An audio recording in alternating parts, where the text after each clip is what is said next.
Assalamualaikum warahmatullahi wabarakatuh. Bismillahirrahmanirrahim. Hamdan wa thana'an laka ya Allah, salatan wa salaman laka ya Habiballah wa ala alika wa ashabika ya khair khalqillah. Laka ya Rasulullah wa li jami' man ittaba'adinaka ya Habiballah haqiqatan min ladun Adam la yamil qiyamah radhiyallahu lana wa lahumul Fatihah. A'udzu billahi minasyaitonir rajim. Bismillahirrahmanirrahim. Alhamdulillahi rabbil alamin arrahmanir rahim maliki yaumiddin iyyaka na'budu wa iyyaka nasta'in ihdinas siratal mustaqim siratal ladzina an'amta 'alaihim ghairil maghdubi 'alaihim waladdallin amin. Litaqarrubina ila Allah ta'ala limahabbatina ila Rasulillah sallallahu alaihi wasallam li salamatina fid dini wad dunya wal akhirah liqada'i duyunina liqada'i hajatina min hawaijid dunya wal akhirah taysiri arzaqina halalan thayyiban mubarakan katsiran wa sa'ah li sihhati jasadina qulubina li amradina zahiran batina lidaf'il balaya wal mihan wal fitan wal amrad la saqama limanafina limasalihina li ahli baitina auladina dzurriyyatina wa jiwarina asdiqaina wa jami'il muslimin wal muslimat wal mu'minin wal mu'minat al ahya'i minhum wal amwat wal 'izzil islam wal muslimin bijudika ya Allah bi syafaati nabiyyika ya Allah bi barakati awliyaika ya Allah bi asraril Fatihah. A'udzu billahi minasyaitonir rajim. Bismillahirrahmanirrahim. Alhamdulillahi rabbil alamin arrahmanir rahim maliki yaumiddin iyyaka na'budu wa iyyaka nasta'in ihdinas siratal mustaqim siratal ladzina an'amta 'alaihim ghairil maghdubi 'alaihim waladdallin amin. Qala al-musannif rahimahullah ta'ala wa nafa'na bi'ulumihi wa amadana bi asrari wa fadha 'alaina min barakatihi wa bikum amin. Bismillahirrahmanirrahim. Kana ada Ishkuka apa cintamu yang talikuh ialah lepas itu cinta fi atrafil muruj di ujung-ujung tanah lapang. Fara'a maka melihat kolbi apa hatiku al miskinu yang miskin alamatahu terhadap tanda cinta itu. Fa'arafa maka mengenal itu kolbihu kepada itu cinta. Wa indama yataharraru dan manakala sudah terbebaskan qalbi apa hatiku min qaidil wujud dari adanya belenggu wujud saya la'abu maka akan bermain itu qalbi fi katmil adam di dalam kesembunyian yang tiada alwanan dengan berbagai macam warna ajibatan yang menakjubkan minal ishqi dari cinta. Kita ini makhluk yang parsial secara fisik ya. Jadi kita pasti berada dalam ruang lingkup tempat, dalam ruang lingkup waktu dan itu menunjuk kepada adanya keterbatasan diri kita. Nah, sementara cinta itu memiliki kemampuan untuk mendobrak adanya keterbatasan. Jadi kalau diri kita ini terbatas oleh ruang, oleh waktu, maka cinta bisa merobohkan tembok ruang dan tembok waktu itu sendiri. Kenapa? Karena cinta itu sesungguhnya adalah sifat Tuhan yang menjadi basic bagi diciptakannya alam raya. Tidaklah alam raya ini diciptakan kecuali atas nama cinta.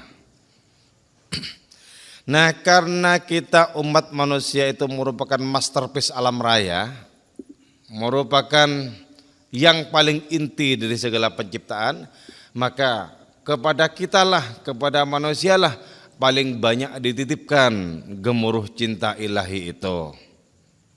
Maka karena itu kita tidak boleh tunduk kepada keterbatasan dimensi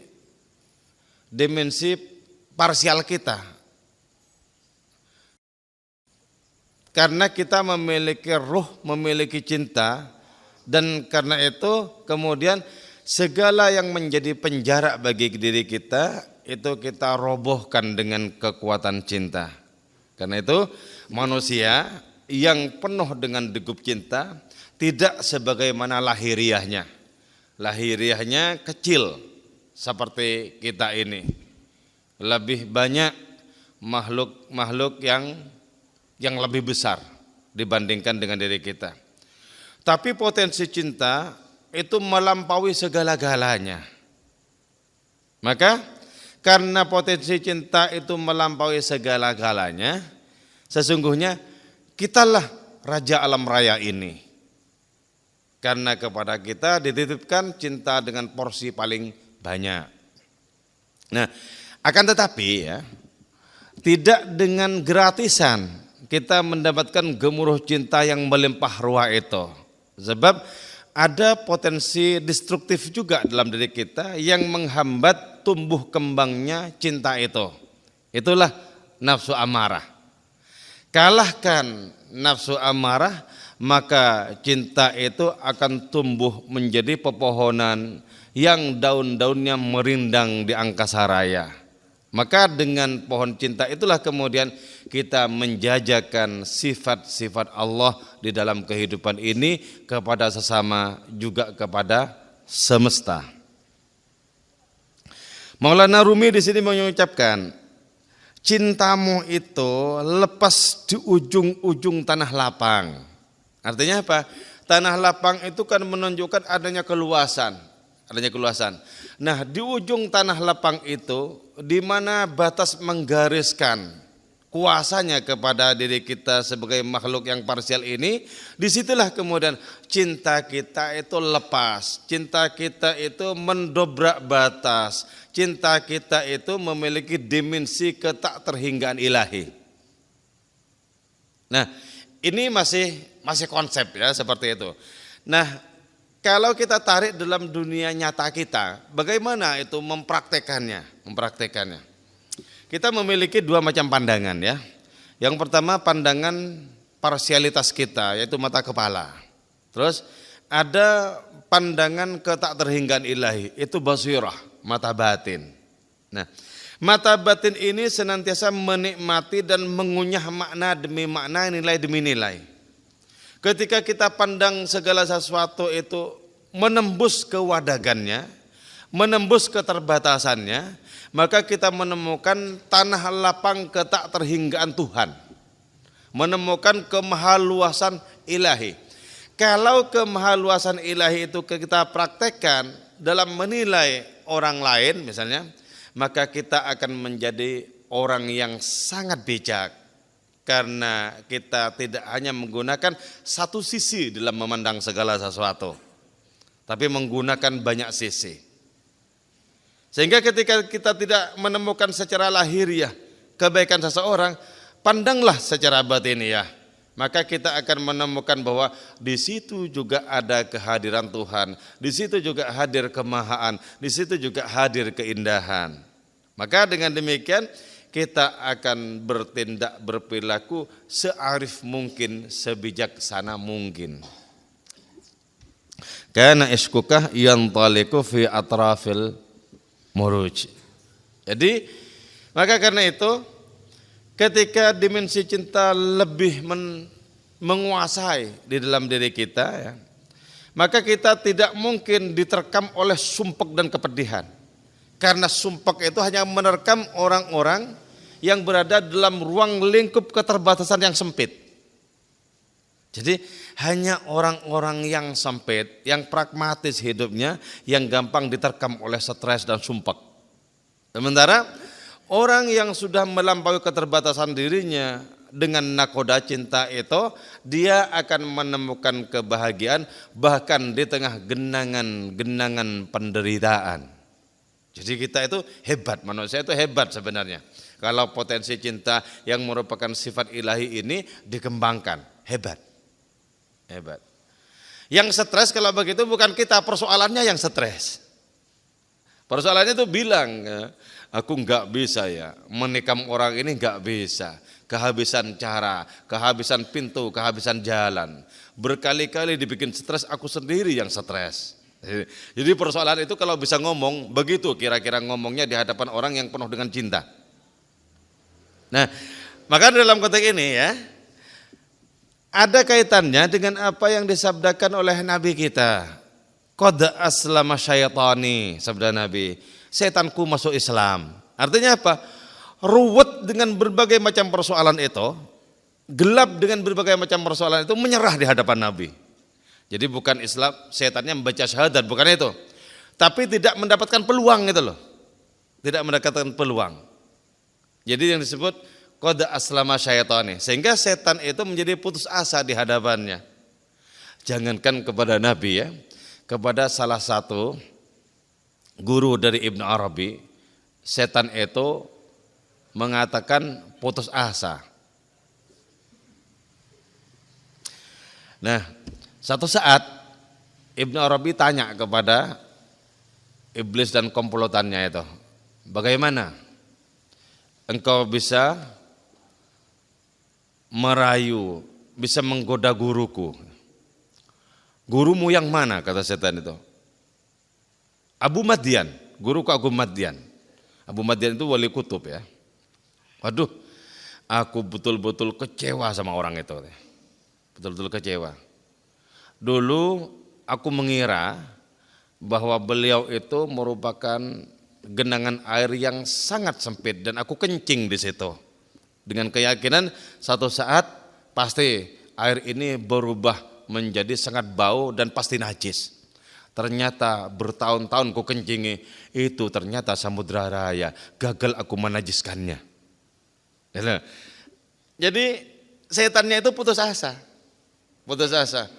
Tidak ada satu celah pun untuk bisa dimasuki. Kenapa?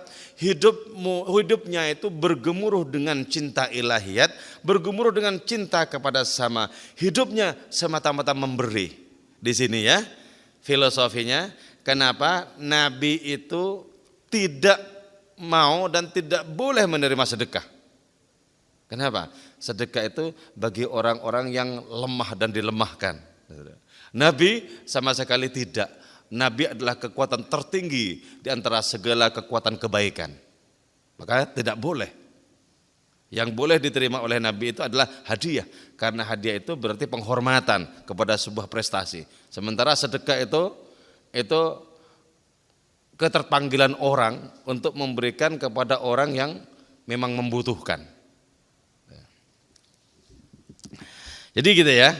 Berarti apa? Ada potensi pamungkas dalam diri kita untuk membebaskan diri dari keterbatasan. Ada kemampuan dalam diri kita untuk merubah persoalan menjadi kebahagiaan. Itu yang oleh Maulana Rumi dalam bait puisinya yang lain dikatakan bahwa dengan cinta duri-duri berubah menjadi melati. Dengan cinta kerikil-kerikil menjadi emas. Dengan cinta kepedihan berubah menjadi gelak tawa. Jadi karena itu enggak ada potongan dan raut wajah yang sangat gampang stres itu enggak ada ya. Seperti yang ngaji-ngaji ini kan enggak ada tampang stres semua ini.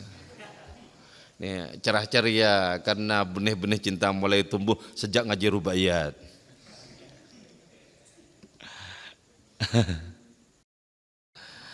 Fara'a qalbil miskinu alamatahu, kata Maulana Rumi.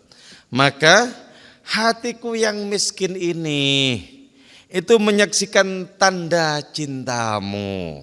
Jadi gini ya, hati ketika sudah terasah dan menjadi tajam akan bisa menyaksikan tanda cinta di raut wajah seseorang. Akan menyaksikan tanda cinta di perilaku seseorang, akan merasakan tanda cinta itu. Maka karena itu keikhlasan itu bisa dirasa, cinta bisa dirasa. Hanya hati yang kelam yang tidak bisa merasakan cinta seseorang kepada kita. Jadi sebenarnya kita misalnya ya berkawan dengan siapa, kita bisa merasakan orang ini ikhlas atau tidak. Kalau kita tidak bisa merasakan ikhlas atau tidaknya orang yang di depan kita, itu karena hati kita kelam. Kalau kita tidak bisa merasakan bahwa orang yang di depan kita itu sungguhnya cinta kepada kita, itu karena hati kita kelam.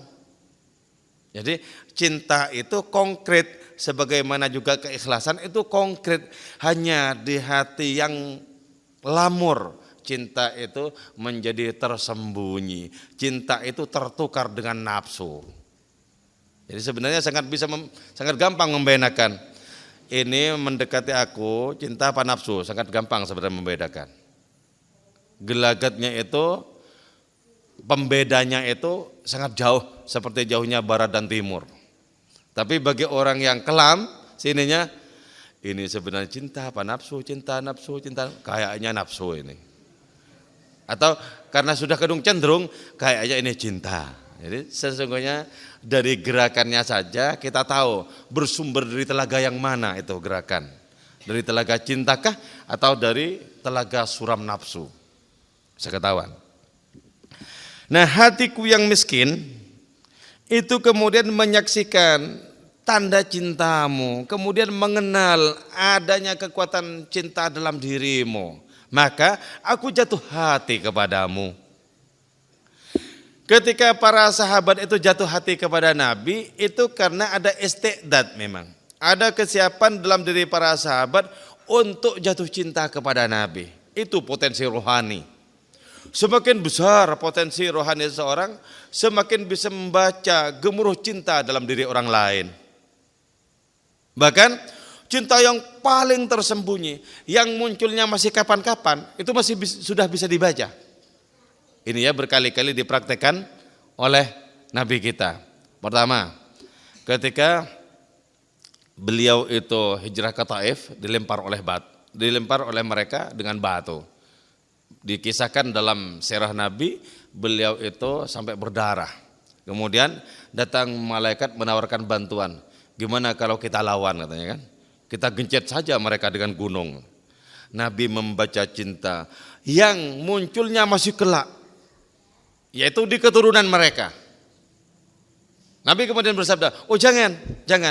Mereka melemparku dengan batu karena mereka itu tidak mengerti. Jangan, kalau itu kemudian kita balas, maka tidak bisa diharapkan dari anak cucu mereka tertarik kepada cahaya petunjuk ilahi. Nah, itu kan kesanggupan Nabi untuk membaca cinta yang munculnya masih puluhan tahun gitu loh. Yang munculnya masih kemudian. Nah, itu kan dari saking tajamnya penglihatan. Sehingga dengan demikian pengharapan itu menjadi berkembang sejak saat itu. Satu. Terus yang kedua, yang dialami oleh Syekh Abu Yazid Al-Bustami, kepekaan membaca gemuruh cinta. Beliau pernah masuk dalam samudra ilahi, samudra pengalaman rohani. Kemudian beliau mendengarkan orang sedang berzikir, hu, Allah, hu, Allah. Kemudian penasaran, ini pasti zikir, kata Syekh Abu Yazid Bustami. Kemudian beliau tanya kepada Allah, ya Allah, ini zikirnya siapa ya? Ini seperti tidak di zaman ini.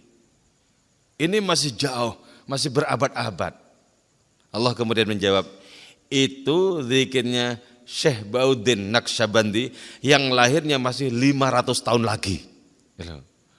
Jadi kesanggupan membaca itu menembus waktu loh ya, menembus waktu. Kenapa?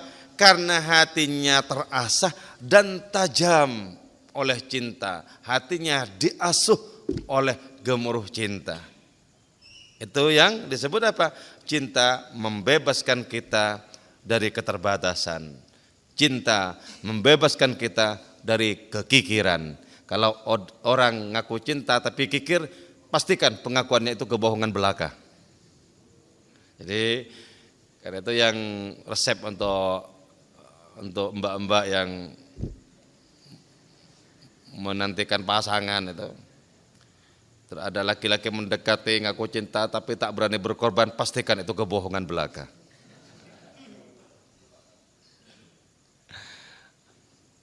Cinta membebaskan orang dari sakitnya penderitaan. Bahkan cinta merubah penderitaan menjadi kebahagiaan. Dengan cinta seorang raja berubah menjadi hamba. Dengan cinta seorang hamba naik ke tingkatan raja. Di dalam cinta tidak ada hierarki, yang ada adalah pecinta dan sang kekasih itu sendiri.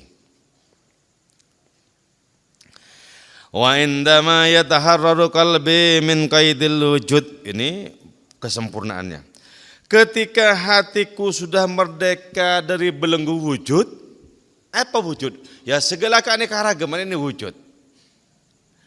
Ketika hatiku sudah merdeka dari belenggu wujud, hatiku tak diganduli oleh kefanaan apapun. Hatiku betul-betul bebas dari segala kesementaraan, maka hatiku bisa bermain-main dengan penuh warna dan keanekaragaman, bermain-main dengan cinta dalam lumbung ketiadaan. Jadi ini semua wujud, semua ini ada. Ketika murni hati itu terbebaskan dari belenggu wujud karena kekuatan cinta berada di dalamnya, maka hati itu akan semakin leluasa bermain-main dengan cinta, dengan berbagai macam permainan tak terhingga. Di manakah bermain-main? Di lumbung ketiadaan. Artinya apa? Bebas dari keterbatasan warna-warni wujud ini, warna-warni alam raya ini, partikel-partikel semesta ini, bebas. Itulah yang sepenuh-penuhnya merdeka. Ya. Nah dari sini ya, dengan lamat-lamat kita membaca isyarat itu dalam salah satu puisinya Khairil Anwar. Ya. Seorang yang menyebut dirinya sebagai binatang jalang, tapi perenungannya dalam semesta keilahian juga sangat tajam. Perenungannya dalam dunia cinta juga sangat tajam. Beliau mengatakan dalam baris puisinya, aku ingin merdeka dari segala, termasuk juga dari Ida. Jadi segala makhluk yang fana itu ketika masuk ke dalam hati kita, itu membelenggu kita. Membelenggu kita. Hanya ketika Maha Kekasih berada di belairung hati kita, maka kita akan merdeka dari segala-galanya. Ketika sudah merdeka dari segala-galanya, kita mengatakan segala sesuatu boleh datang kepadaku, juga boleh pergi dariku. Jadi kalau ada orang mendapatkan sesuatu melonjak-lonjak, pastilah itu orang itu menderita ketika ditinggalkan oleh sesuatu yang disenangi. Karena itu jangan gampang senang hati, nanti akan gampang berpedih hati. Ya. Jangan gampang dapat ini senang, dapat itu senang. Kan sama saja dengan anak kecil dikasih mobil-mobilan senang, nanti diambil nangis, kan sama saja. Cuman umurnya lebih tua. Kalau mau senang dengan sesuatu, senanglah dengan yang abadi, yang tidak akan mengalami rusak dan musnah oleh waktu. Senanglah dengan yang hakiki, dengan kekasih yang sejati. Senanglah dengan Allah Subhanahu wa ta'ala. Di saat itu kemudian kita akan mengalami kegembiraan yang tanpa jeda. Kegembiraan yang tak pernah ditawarkan oleh wujud yang wadak dan nyata ini. Tenang. Nah di saat itu kita mengalami mabuk yang semakin mabuk makin cerdas, makin mabuk makin cerdas. Kita akan mengalami apa yang diungkapkan oleh Syekh Fakhruddin Iraqi. Walau anggur tak pernah menyentuh bibirku, oleh rindu aku mabuk. Itu mabuk yang paling bermutu ya. Karena itu jangan mabuk-mabuk murahan, itu tidak bermutu itu. Hanya orang bodoh yang mabuk-mabuk murahan dan oplosan itu. Walau tak pernah anggur menyentuh bibirku, oleh rindu aku mabuk, dan di laut pedih-pedihmu kapal hidupku dan harapku karam. Di laut kepedihan, yang orang lain membayangkan itu sebuah kengerian, tapi ternyata seorang pecinta di laut kepedihan itu mengkaramkan hidupnya. Kenapa? Itulah kegembiraan yang tak sepenuhnya bisa dirasakan dan dipahami orang lain. Itu hanya dirasakan oleh orang yang hatinya membara karena cinta. Coba kalau kita nyembah Allah Ta'ala dengan hati yang seperti ini, leluasa. Kita tidak akan terhalangi oleh tembok apapun, karena segala sesuatu sudah bisa diterobos. Segala sesuatu menjadi transparan. Segala sesuatu hanya menawarkan warna dan cahaya Allah Ta'ala. Allahu Akbar utuh. Nah di sini kita juga kemudian paham ya. Ketika Nabi kita itu salat ya, dan Nabi kita itu fokus untuk memperbaiki salat, justru ditegur oleh Allah Ta'ala. Kif ya Muhammad fa inna rabbaka yusalli. Diam kau Muhammad, Tuhanmu sedang sholat. Artinya apa? Sholat itu pun oleh Nabi kemudian ditaruh di punggung. Sholat saja ditaruh di punggung, apalagi cuma harta benda dunia. Di punggung loh ya. Kenapa kalau di depan kita berarti apa? Berarti menjadi penghalang antara kita dengan Allah Ta'ala. Taruh di punggung semuanya. Sholat dan ibadah yang lain taruh di punggung, apalagi pemberian kepada orang lain. Taruh di punggung. Jangan pernah ingat kita pernah memberikan apa kepada siapa. Jangan pernah ingat. Ingat kepada apa yang kita berikan adalah rintangan bagi jalan ketulusan. Taruh aja di punggung. Kalau bisa kita merasakan tak memiliki amal sama sekali. Sebab yang memiliki amal sejatinya adalah Allah Subhanahu wa Ta'ala. Jadi pecinta yang paling plong, paling merdeka, bebas dari segala. Aku lahir dari tiada dan akan menjadi tidak ada. Bebaskan diriku dari segala damba, maka aku akan masuk cakrawala pembebasan. Jadi ketika hati seseorang itu sudah merdeka, tak risau oleh sesuatu, tak melonjak-lonjak kegirangan oleh sesuatu yang lain. Ketika sudah merdeka, maka orang itu memiliki medan hidup yang paling luas di dunia. Nabi Isa ya, Nabi Isa itu ditanya, Nabi Isa itu nabi yang nomaden ya, nabi yang tidak punya rumah. Sudah tidak punya rumah, tidak punya istri lagi. Nabi Isa itu ditanya, rumahmu di mana? Kata salah seorang umatnya, oh rumahku, di mana aku tinggal itulah rumahku. Itu membutuhkan apa? Keluasan padang hati, ya. Membutuhkan keleluasaan hidup seseorang untuk mengatakan di mana aku tinggal itu rumahku.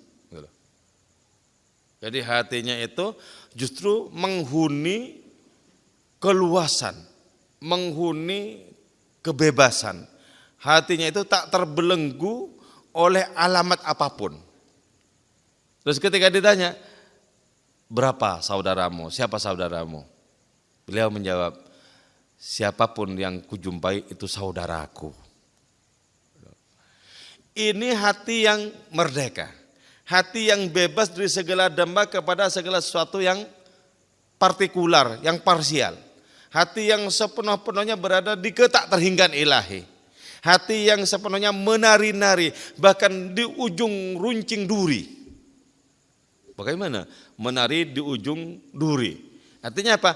Berada dan memejak berbagai macam penderitaan, persoalan kehidupan, tetap berbahagia. Kenapa? Di situ pun juga ada tempat bercengkrama dengan Tuhan, dengan Maha Kekasihnya.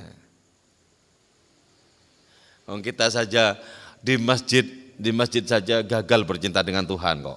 Apalagi di atas penderitaan makin gagal. Di masjid saja yang sulasnya sebegini gagal. Kenapa? Pikiran masih tertuju kepada yang terbatas. Pikiran tertuju kepada warna-warni wujud. Pikiran masih belum merdeka. Sehingga ketika rencana untuk bercinta itu sudah dikukuhkan, buyar lagi, gagal lagi. Di manakah akan kutemukan cintamu ya Tuhan? Tuhan menjawab, di kebebasan hatimu dari segala sesuatu selainku. Jadi manusia itu kita ini ya, berarti apa? Memiliki potensi untuk mengalami kegembiraan puncak yang tidak ada batasnya. Yang seluruh kata-kata akan kedodoran untuk menjelaskannya. Kita itu memiliki kemampuan untuk bahagia sebahagia-bahagianya. Punya kemampuan itu sebenarnya. Dan itu tidak menunggu surga. Di dunia ini bisa kita bangun sebenarnya. Kalau kita memiliki penglihatan yang tajam terhadap peran-peran Allah Ta'ala di dalam segala sesuatu. Kalau versi kitab Hikam itu begini.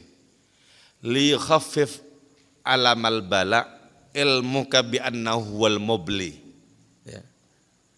Penderitaanmu itu akan berkurang ketika engkau sudah paham siapa yang mengirim penderitaan.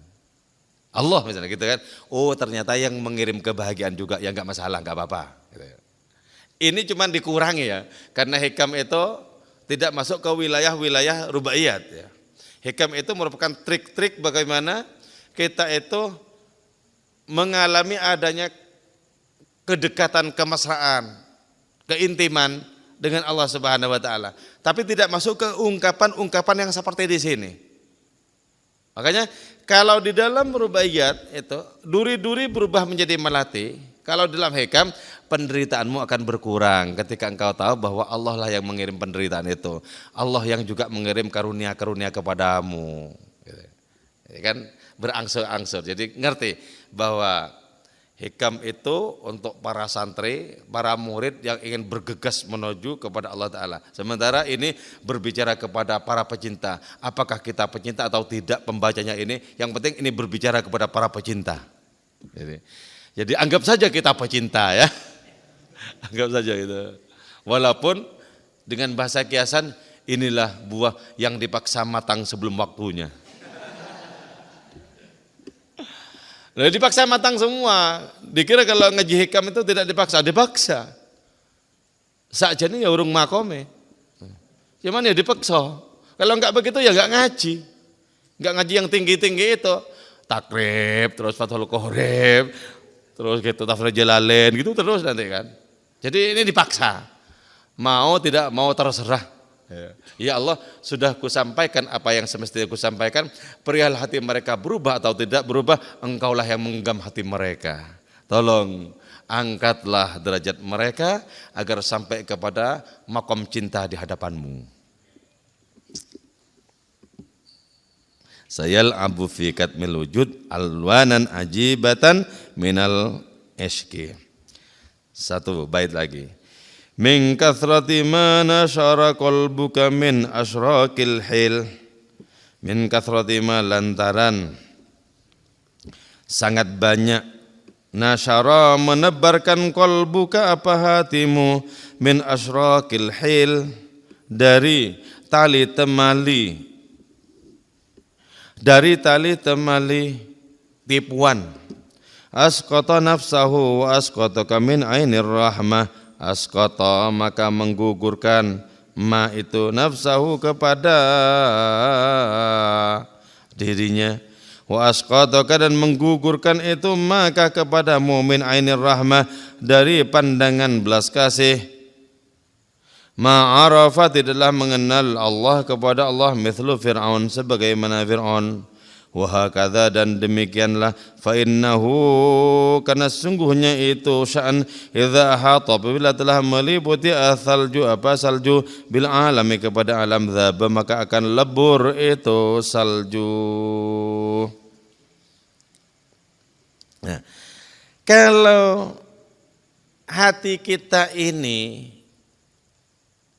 hanya menebarkan berbagai macam tipu daya, tak kunjung dewasa, tak kunjung masuk ke kedalaman dirinya, ya. Maka nanti apa? Hati ini hanya akan menggugurkan si pemilik hati. Jadi kalau hati kita itu hanya dipakai untuk perkara-perkara partikular, untuk perkara-perkara parsial, untuk perkara-perkara kefanaan, maka nanti hati itu hanya akan menggugurkan orangnya sendiri. Karena itu jangan hanya dipakai untuk kalkulasi-kalkulasi kefanaan. Jangan hanya dipakai untuk itu.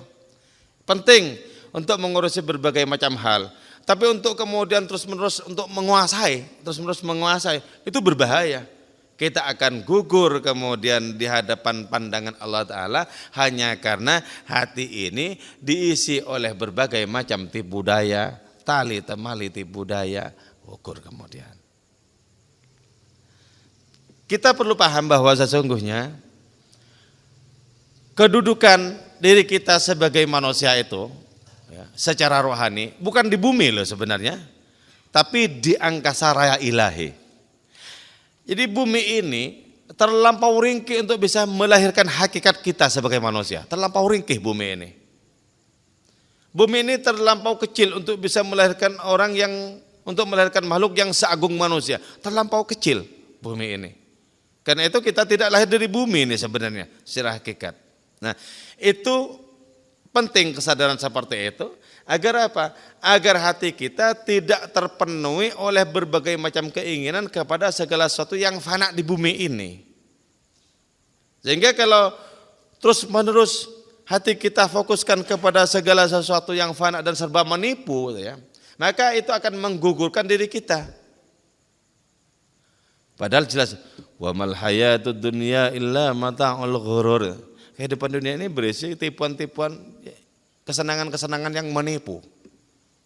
Isi kehidupan ini. Karena itu jangan percaya kepada kulitnya isi kehidupan ini. Percayalah bahwa ada pesta pora yang sudah dialami oleh para nabi dan para wali. Ada kesenangan-kesenangan tak terpermanai yang dialami oleh mereka. Ada kenikmatan-kenikmatan yang tak terhingga. Nah, kita mesti menembus kulit dan permukaan hidup ini agar sampai kepada kenikmatan yang hakiki seperti itu. Kalau hati ini dipenuhi oleh berbagai macam pandangan yang pragmatis itu, maka kita akan gugur dari pandangan kasih sayangnya Allah Ta'ala. Maka dalam sejarah itu jelas ya, bagaimana para nabi itu mengalami penderitaan. Tidak ada satupun nabi yang tidak mengalami penderitaan. Nah, sebenarnya apakah itu betul-betul penderitaan bagi mereka? Tidak. Mereka itu bermain-main cinta dengan Allah Ta'ala melalui berbagai macam rupa penderitaan itu. Bahkan yang sangat parah penderitaan itu menimpa kepada Nabi kita. Tapi Nabi sendiri menikmati bahasa cinta ilahi yang berupa penderitaan itu. Dinikmati. Karena itu ya, orang kalau sudah dipenuhi dengan rasa cinta, penderitaan itu semakin mengukuhkan cintanya. Contoh Rabi Adawiyah, beliau bilang, kalau sudah tidak mendapatkan penderitaan, tidak dapat ujian itu, beliau bilang, apa Allah sudah tidak cinta lagi kepadaku? Kok tidak dikirim penderitaan-penderitaan yang sangat nikmat dan asing itu?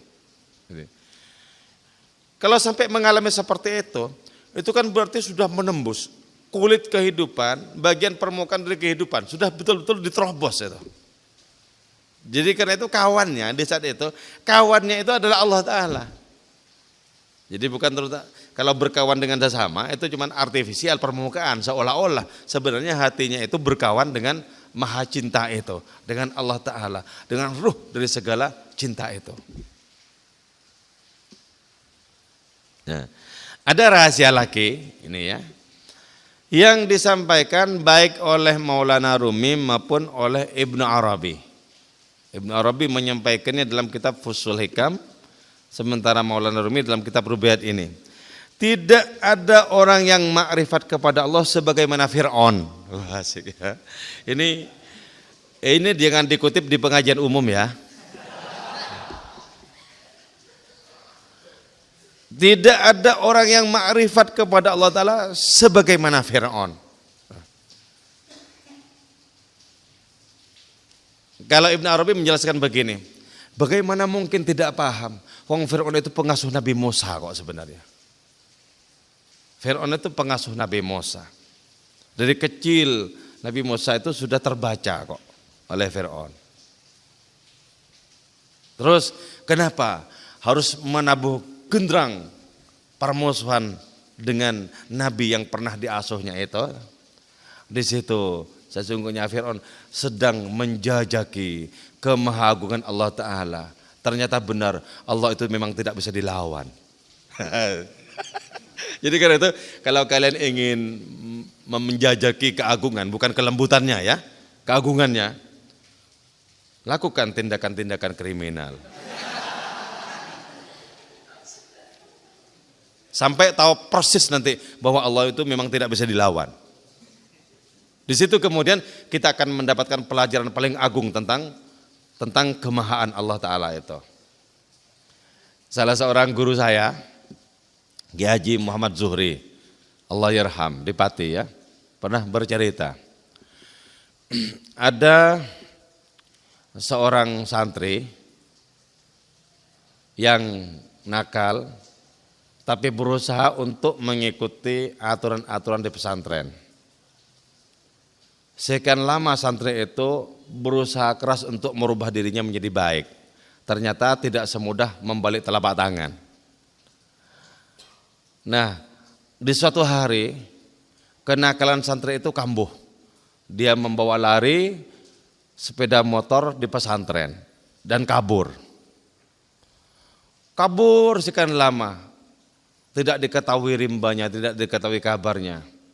Tiba-tiba setelah sekian tahun kembali lagi ke pondok dengan berbagai macam goresan di lengannya, di tubuhnya.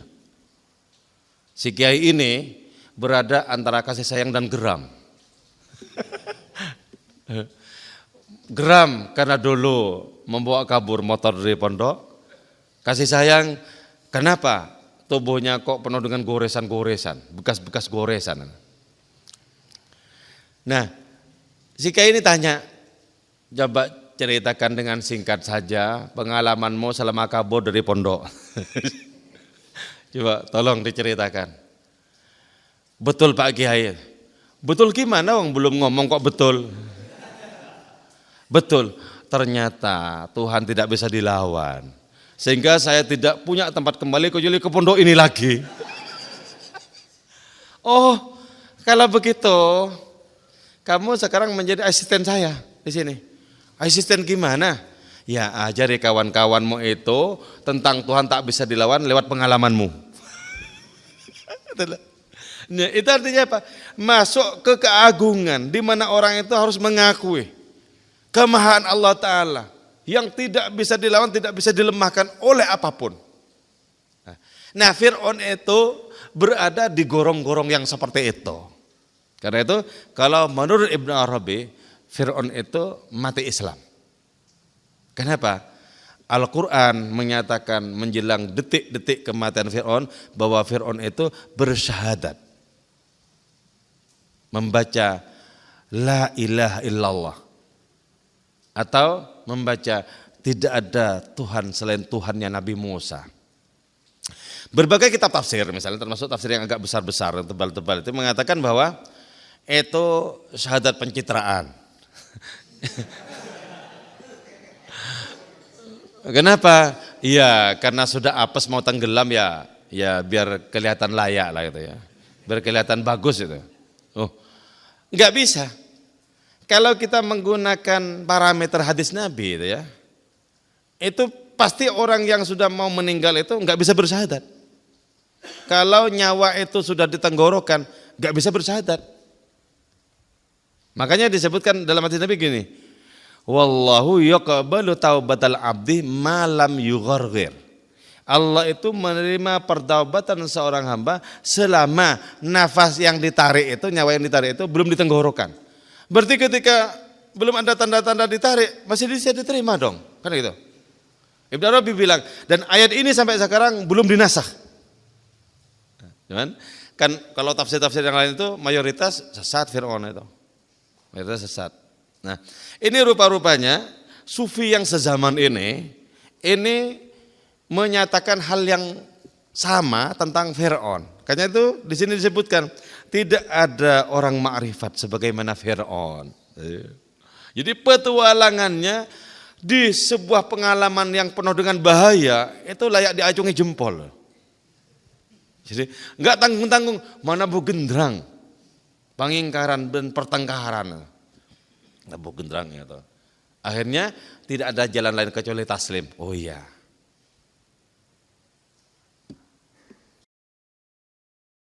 Iya. Nah, di sini cara memberikan argumen antara Maulana Rumi dengan Ibnu Arabi berbeda. Kalau Ibnu Arabi literer ya, karena beliau itu adalah kutub ma'rifat, sementara ini adalah kutub cinta. Jadi dua kutub berseberangan tapi sama-sama mencapai puncak. Karena itu kalau kita ngaji Tarjumanul Aswaq gitu ya, walaupun kita membahas cinta, itu tidak ada nuansa cinta, nuansanya ma'rifat. Tapi di sini kita membahas apa saja, nuansanya cinta. Jadi dua orang ini memang berhadapan-hadapan ya. Sebagai dua kutub yang saling melengkapi. Berbicara tentang satu tema dengan perspektif yang berbeda. Contoh begini ya, kata Maulana Rumi begini. Ketika Allah Ta'ala berfirman, kun misalnya, Maka sesuatu yang tidak ada punya telinga untuk mendengar katanya. Sehingga kemudian menjadi ada. Yang tidak ada kok punya telinga. Itu bahasa puitik. Kata Ibn Arabi, ketika Allah Ta'ala mengucapkan kun, ya, dengan tanpa huruf, tanpa suara itu, sesungguhnya Allah itu memerintahkan calon yang ada. Dan calon yang ada itu ada. Jadi beda tuh. Kalau Maulana Rumi, ketika Allah Ta'ala berfirman kun, sesuatu yang tak ada punya telinga. Kalau Ibn Arabi, ketika Allah Ta'ala mengucap kun, dia berbicara kepada calon ada. Dan calon ada itu ada. Beda kan? Satunya ini filsafat, satunya ini gemuruh cinta. Beda. Alasannya apa? Idza hatassalju bil alam dzaba. Apabila salju yang keras itu meliputi alam raya, cairlah kemudian dia. Fir'aun keras dengan pengingkaran dan perlawanannya. Keras sekali. Ketika kerasnya itu mencapai puncak, kemudian cairlah dia, muncul sebagai pengakuan terhadap Tuhannya Nabi Musa dan Nabi Harun. Jadi makanya dalam konteks seperti ini kemudian Maulana Rumi bilang tidak ada orang ma'rifat se-ma'rifat Fir'aun. Tapi walaupun se-ma'rifat Fir'aun, enggak usah diikuti, Fir'aunnya cuma satu. Jangan kemudian muncul Fir'aun baru. Iya kalau beruntung, kalau enggak, kalau ditutup di tengah jalan gimana? Jadi ini menjadikan diri kita menyelami sesuatu yang semula sudah dianggap rampung. Kan semula dianggap rampung bahwa Fir'aun itu sesat kan itu kan. Contohnya kalau ada penguasa zalim Fir'aun, kalau ada apa Fir'aun gitu kan. Jadi itu membaca Fir'aun di tahap-tahap awal sebenarnya. Tidak membaca Fir'aun di episode terakhir, detik-detik pengakuannya kepada Allah Subhanahu wa taala. Tidak dibaca itu. Jadi ini asiknya belajar tasawuf itu ya, tidak hitam putih. Tidak hitam putih. Di dalam yang hitam itu ada rahasia keilahian. Di dalam yang putih juga sama, ada kemahaan. Segala sesuatu tak pernah terbebaskan sepenuh-penuhnya dari kemahaan dan keagungan Allah Ta'ala. Tidak ada yang betul-betul terbebaskan. Pandanglah segala sesuatu dengan penglihatan Tuhan, maka kita akan menemukan Tuhan itu berpendar-pendar di mana-mana. Dari yang satu muncul keanekaragaman, ditiliklah keanekaragaman dengan ketajaman batin, ternyata satu jua adanya. Oh, engkau segalaku, oh engkau segala sesuatu. Engkau segala-galanya, dan segala-galanya itu adalah engkau. Kalau engkau segala-galanya dan segala-galanya itu adalah engkau, kenapa? Kenapa aku mesti menderita dalam perjalanan kepadamu? Satu. Jadi drama ilahi yang banyak sekali tidak boleh diungkapkan secara verbal. Kalau ada yang terungkapkan, ya mohon maaf saja ya. Jadi sebenarnya banyak sekali yang bisa kita salami, tapi banyak sekali yang tidak boleh oleh syariat, tidak boleh disampaikan. Akan hanya mengacaukan pemahaman. Jadi cukup dinikmati. Itu yang dikatakan oleh Syekh Khwaja Abdullah Ansari. Apa yang dialami oleh Al-Halad, aku juga mengalaminya. Cuma Al-Halad mengucapkan pengalamannya dengan terang-terangan, maka hadiahnya tiang gantungan. Aku mengatakannya dalam hati, maka hadiahnya adalah penghormatan.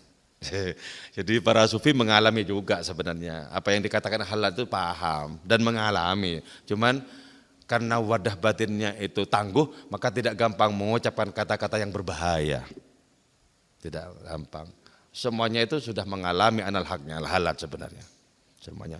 Yang berbeda apa? Metodenya. Karena masing-masing guru memiliki cara tersendiri untuk menyampaikan apa yang dialami itu. Di sini kemudian para sufi terkesan beraneka ragam. Hakikatnya satu jua. Oke. Saya kira ini yang saya sampaikan. Moga-moga manfaat dan barokah untuk diri kita semua. Apa yang belum terpahami enggak usah diamalkan. Ya, cukup sebagai hiasan ilmu pengetahuan saja. Bagi yang sudah mengalami dengan sendirinya akan mengamalkan. Oke. Wal afu minkum, wassalamualaikum warahmatullahi wabarakatuh.